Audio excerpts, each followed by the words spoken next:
Quina és la visió de l'alcalde pel que fa a la seguretat ciutadana? Seguretat és sinònim de llibertat. Una societat lliure i democràtica ha de tenir una vida ciutadana segura.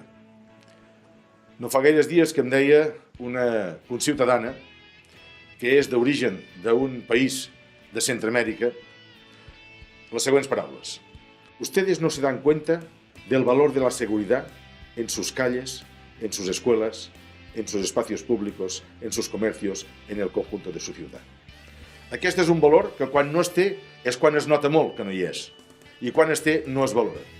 Aquesta aposta per una societat i una ciutat tranquil·les, segures, confortables, és una aposta estratègicament molt important, de la que potser se n'ha de parlar poc, però que s'hi ha de fer molt i que naturalment seguirà formant part de les nostres prioritats. Un model de seguretat pública que descansa fonamentalment en la policia de Catalunya i en la policia local i que està dotada de tots els instruments que les nostres modernes societats precisen i necessiten per a garantir de forma permanent aquests valors.